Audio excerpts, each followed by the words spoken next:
नमस्कार, आदाब, जय भीम, सत श्री अकाल। मैं हूँ माजिद सिद्दीकी और आप देख रहे हैं फोकस हिंदुस्तान न्यूज़ चैनल। आज की ख़ास खबरें सब्सक्राइब करें, लाइक करें, शेयर करें। फिर आऊँगा एक ताज़ा खबर को लेकर माजिद सिद्दीकी।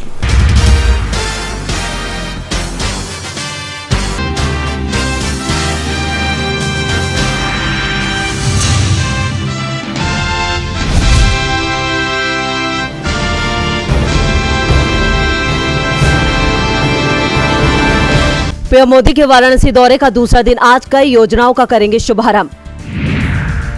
संसद की सुरक्षा चूक पर लोकसभा राज्यसभा में हंगामे के आसार, कांग्रेस सांसद मनीष तिवारी ने दिया स्थगन प्रस्ताव।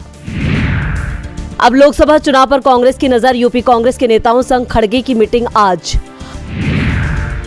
राष्ट्रपति द्रौपदी मुर्मू आज से 3 राज्यों के दौरे पर रहेंगी, कई कार्यक्रमों में लेंगी हिस्सा। यूपी में जल्द होगी बीजेपी और सपा के बीच सियासी जंग, 2 सीटों पर होगा उपचुनाव। मोहन सरकार में सिंधिया का नहीं होगा शिवराज सा दबदबा, मंत्रिमंडल में ज्यादा समर्थकों को जगह नहीं।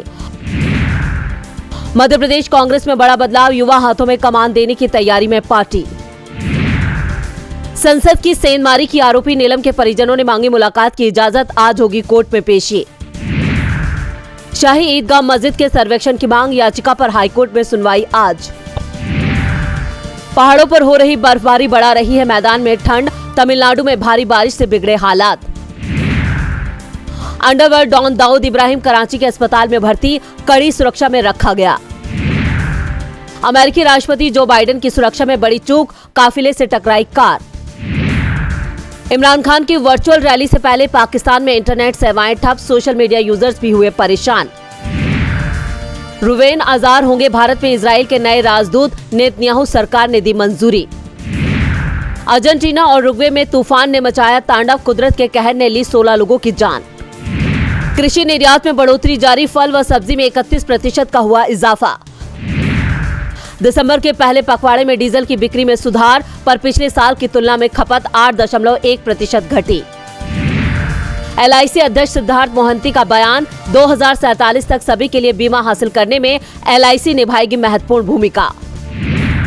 ग्रेजुएशन करने वालों के लिए अच्छी खबर, जुलाई 2022 से जून 2023 तक 13.4% घटी बेरोजगारी दर। शेयर बाजार में सुस्त शुरुआत, सेंसेक्स 300 अंक टूटा, निफ्टी 21,500 के नीचे।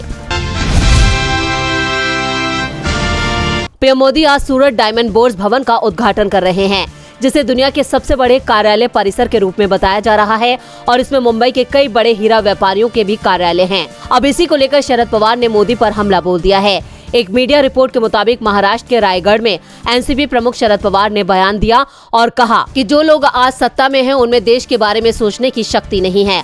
प्रधानमंत्री सूरत में डायमंड बिजनेस का उद्घाटन करेंगे। पहले मुंबई के बांद्रा कुर्ला कॉम्प्लेक्स में हीरा व्यापार हुआ करता था, अब यहां से इसे गुजरात ले जाया गया है। इस बाजार के कारण लाखों लोगों को रोजगार मिला था। हीरा व्यापार के सूरत जाने से स्थानीय लोगों का काम चला जाएगा।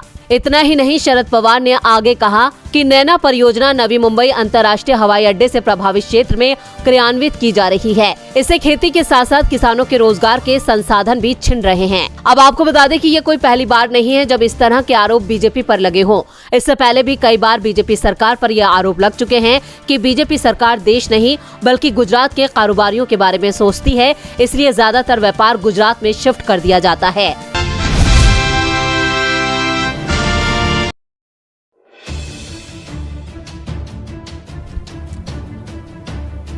वेस्ट बंगाल की मुख्यमंत्री ममता बनर्जी 4 दिन के दौरे पर बीते दिन दिल्ली पहुंची। अपने दिल्ली दौरे के दौरान सीएम ममता बनर्जी अपने सांसदों के अलावा पीएम मोदी से भी मुलाकात करेंगी और साथ ही साथ इंडिया गठबंधन का हिस्सा बनेंगी। हालांकि इस दौरे से पहले दीदी केंद्र सरकार पर जमकर बरसी। उन्होंने आरोप लगाया कि चिकित्सा और सामाजिक कल्याण कार्यक्रमों के तहत खर्च होने वाले धन को केंद्र की ओर से रोका गया। दीदी का कहना था कि केंद्र की सरकार ने पैसा इसलिए रोका है क्योंकि वो स्वास्थ्य केंद्रों को भगवा रंग में रखना चाहती है। बता दें, ममता बनर्जी राज्य के विभिन्न सामाजिक कल्याण कार्यक्रमों के लिए केंद्रीय धन जारी करने की मांग को लेकर पीएम मोदी से मुलाकात करने वाली है। वहीं इस मुलाकात पर बात करते हुए ममता बनर्जी ने कोलकाता हवाई अड्डे पर मीडिया से कहा, प्रधानमंत्री ने मुझे 20 दिसंबर को सुबह 11 बजे मिलने का समय दिया है। उन्होंने स्वास्थ्य विभाग के लिए फंड रोक दिया है। वो ये चाहते हैं कि सभी स्वास्थ्य केंद्रों को भगवा रंग में रंग दिया जाए। हमें ऐसा क्यों करना चाहिए? नीला और सफेद रंग राज्य का आधिकारिक रंग है, ये राजनीतिक रंग नहीं है। गौरतलब है कि बंगाल में सभी सरकारी इमारतों, पुलों और यहाँ तक कि सड़क के डिवाइडरों को नीले और सफेद रंग में रंगा जाता है। निजी भवनों के मालिक को इन रंगों का उपयोग करने पर संपत्ति कर में कटौती की जाती है। वहीं बीजेपी पर हमला जारी रखते हुए ममता बनर्जी का आगे कहना था, क्या हमें हर जगह बीजेपी के रंग का इस्तेमाल करना होगा? वे तय करेंगे कि लोग क्या पहनेंगे, क्या खाएंगे। हम अपनी आवाज उठा रहे हैं और हम इन मुद्दों को उठाएंगे।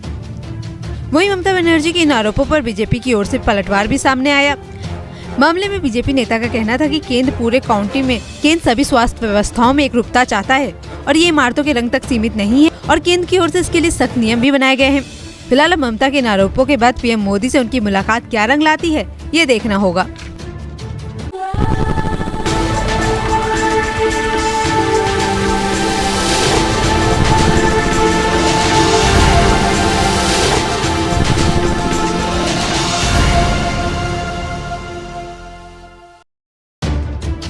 मुंबई की रहने वाली 30 वर्षीय एक महिला ने उद्योगपति सज्जन जिंदल पर शादी का वादा करने के बाद उसके साथ दुष्कर्म करने का आरोप लगाया। अरबपति कारोबारी ने रविवार को इस आरोप से इनकार कर दिया। साथ ही उन्होंने जांच में सहयोग की बात भी कही। महिला की सोशल मीडिया प्रोफाइल में उसे एक अभिनेत्री बताया गया।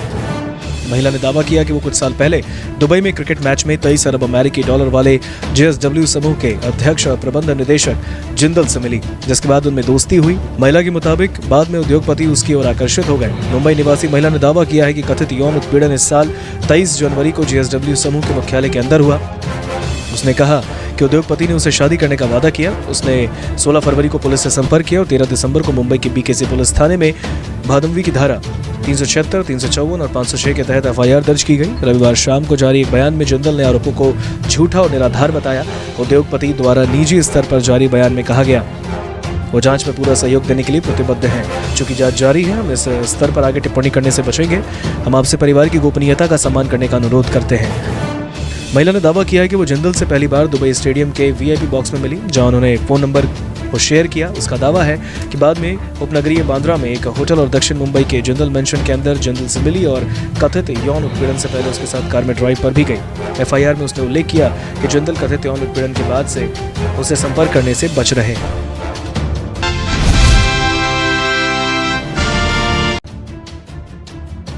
दुनिया का कुख्यात अंडरवर्ल्ड डॉन और भारत के मोस्ट वांटेड दाऊद इब्राहिम को जहर देकर मारने की कोशिश हुई है। अब पुष्ट खबरों के अनुसार अज्ञात लोगों ने दाऊद इब्राहिम को जहर देकर मारने की कोशिश की।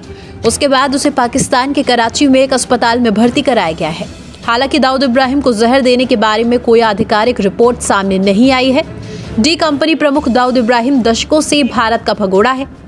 1993 के मुंबई विस्फोटों की योजना बनाने और उसे अंजाम देने में उनकी कथित संलिप्तता के कारण उसे भारत का मोस्ट वांटेड आतंकवादी घोषित किया गया है। भारत द्वारा कराची में उसकी मौजूदगी के सबूत पेश करने के बावजूद पाकिस्तान लगातार उसे शरण देने से इनकार करता रहा। भारत सरकार ने दाऊद इब्राहिम पर देश की वित्तीय राजधानी मुंबई में अपने नेटवर्क के माध्यम से 2008 में 26/11 हमले कराए। मुंबई आतंकवादी हमलों के दौरान भारत के खिलाफ युद्ध छेड़ने वाले 10 पाकिस्तानी आतंकवादियों को हथियार और गोला बारूद की आपूर्ति करने का भी आरोप लगाया। असत्यापित सोशल मीडिया पोस्ट के मुताबिक जहर दिए जाने के बाद दाऊद इब्राहिम की हालत गंभीर बताई जा रही है। उसे कड़ी सुरक्षा के बीच कराची के एक अस्पताल में भर्ती भी कराया गया है। पाकिस्तान के किसी भी प्रमुख चैनल ने इस बात की पुष्टि नहीं की है। ये कथित जहर देने का मामला उस समय आया जब पाकिस्तान के विभिन्न शहरों में लश्कर-ए-तैयबा कमांडर अदनान अहमद उर्फ अबू हंजला सहित मोस्ट वांटेड आतंकवादी मारे गए हैं। दाऊद इब्राहिम को कथित तौर पर जहर दिए जाने से जुड़ी अपुष्ट रिपोर्टों ने सीमा पार आतंकवाद के जटिल मुद्दों और भारत और पाकिस्तान के बीच लंबे समय से चले आ रहे तनाव के बारे में चर्चा फिर से शुरू कर दी है। दर्शकों, देख लिया आपने हमारे वीडियो को। हमें खुशी होगी कि आपने हमारे न्यूज़ को लाइक किया और दूसरों को शेयर किया। अगर अभी तक हमारे चैनल फोकस हिंदुस्तान को सब्सक्राइब नहीं किया है तो तुरंत सब्सक्राइब करें, कमेंट करें और बेल आइकॉन को प्रेस करें। हम हाजिर हैं खबर के लिए।